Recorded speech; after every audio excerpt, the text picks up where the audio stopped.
Investir dans l'agriculture n'a jamais rendu quelqu'un riche. Aujourd'hui, je suis venu afin de pouvoir clarifier certaines choses. C'est des personnes qui disent qu'il faudrait investir, si tu veux devenir riche, d'investir dans le domaine de l'agriculture. Dans cette logique, plusieurs personnes se sont trompées en se lançant dans le domaine de l'agriculture. Partons sur des bases simples.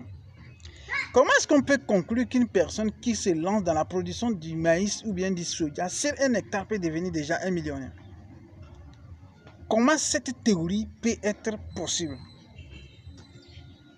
Nous disons toujours également qu'il faudrait juste que tu produises un hectare de piment vert ou bien un hectare de la tomate pour devenir riche ou bien pour gagner ne serait-ce 1 ou bien 2 millions. Comment est-ce que cette théorie peut être possible? En voulant gagner beaucoup d'abonnés, nous avons induit plusieurs jeunes dans des erreurs. Cette année, plusieurs personnes, en croyant à cette aventure, à ce mensonge, se sont lancées dans la production agricole. Parmi tant d'autres, certains se sont lancés dans la production du maïs. Je prends un exemple. À l'heure actuelle, le sac du maïs tourne autour de 12 à 14 000 francs CFA. Or, nous savons que si une personne a trop gagné dans un hectare de maïs, c'est 20 sacs. Ici au Togo par rapport à nos réalités. Comment est-ce qu'une personne peut vendre 20 sacs de maïs à 14 000, disons, majorons à 15 000 pour devenir millionnaire? C'est quasiment impossible. Pareil pour le soja. Le soja à l'heure actuelle tourne entre 27 000 et 30 000. Prenons que le soja est acheté à 30 000. Et nous savons que dans un hectare de soja, si on a trop gagné, c'est 15 sacs.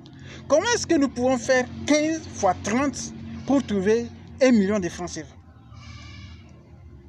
Cette année, je suis convaincu que plusieurs personnes, plusieurs jeunes risquent d'aller confronter, d'aller se défendre auprès des personnes qui leur ont prêté ou bien auprès des agents dont ils ont prêté de l'argent pour se lancer dans le domaine de l'agriculture.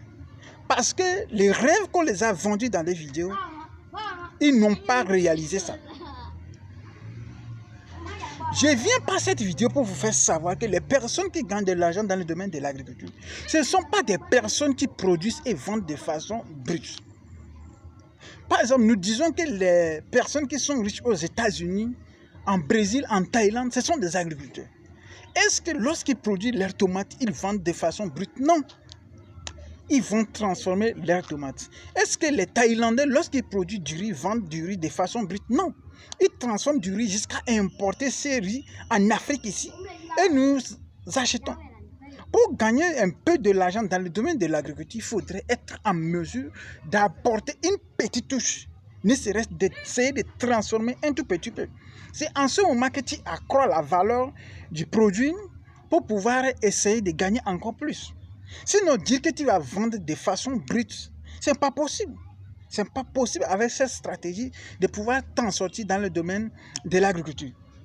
Je prends encore un exemple avec notre mentor Bertrand Tchofo qui s'est lancé dans des centaines d'hectares pour la production du manioc. Lui autre, il transforme son manioc pour substituer aux farines du blé, qu'on pourrait prendre et mélanger avec la farine du blé pour pouvoir faire du pain. C'est ce qui fait que lui autre, il pourrait s'en sortir. Sinon, vendre de façon brute son manioc, il serait en faillite. Toi, jeune, si tu veux te lancer dans le domaine de l'agriculture, pense à te lancer dans la production où tu es sûr de pouvoir transformer. Par exemple, tu peux décider de produire du piment rouge, transformer ces piments en piment en poudre pour faire du x3, x4. Soit, tu peux décider de produire du riz, tu vas aller égrainer ce riz et tu vends des graines 100% qu'on peut consommer ou tu peux créer ta marque du riz local. Tu peux décider de te lancer par exemple dans la production d'arachide comme nous, que tu vas transformer pour augmenter la valeur afin de pouvoir t'en sortir. Sinon, de façon brute, tu seras en faillite. Sincèrement, tu seras en faillite. Nous disons également d'aller produire des champs de bananes plantées pour gagner de l'argent. À quel moment cela serait rentable? C'est lorsque tu décides de transformer ta petite production des bananes en chips, des bananes qui te seraient rentables. Chers jeunes, arrêtons de croire surtout aux vendeurs d'illusions, aux personnes qui nous vendent de l'impossible sur Internet. Sinon, à mon humble avis, on ne devient jamais riche dans le domaine de l'agriculture si on décide de vendre de façon brute. La production sur laquelle on devrait se baser pour croire qu'on peut être rentable dans le domaine de l'agriculture, c'est de la tomate. Mais si tu décides de vendre ta tomate brute, jusqu'à ce que tu n'arrives à vendre, la grande partie a déjà pourri.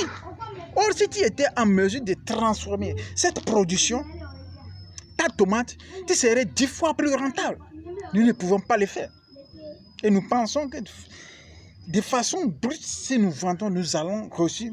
Sincèrement, si tu veux te lancer dans le domaine de l'agriculture et tu vois que tu es incapable de pouvoir transformer ta production, c'est encore mieux de te lancer dans les commerces. C'est mieux de pouvoir acheter et de revendre. Sinon, de façon brute, tu ne peux pas t'en sortir.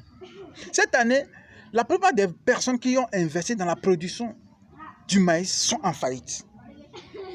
Après toutes les dépenses, très difficilement tu arrives à vendre ton maïs et c'est tellement très difficile. Alors, avant de pouvoir te lancer dans le domaine de l'agriculture, moi personnellement, je te conseille de te lancer dans la production où tu es en mesure de transformer.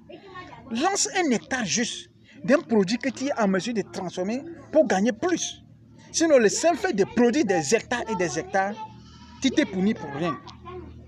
On gagne en agriculture lorsqu'on décide d'apporter une valeur ajoutée.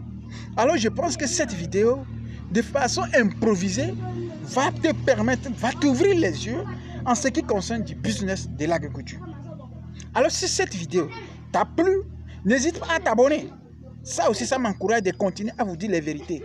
Mais si je vois que vous avez suivi cette vidéo, vous ne vous êtes pas abonné, et je vois que cette vidéo n'est pas intéressante, vous n'aimez pas des vérités, alors désormais, je déciderai de vous faire des vidéos qui vont vous flatter dans l'intention de vous faire abonner. Alors, si tu aimes les vérités, c'est le moment opportun de pouvoir t'abonner afin de m'encourager. Alors, si c'est, on te dit à la prochaine dans une nouvelle vidéo. Comme toujours, c'était le rêveur. Rêvez grand, mais commencez toujours petit.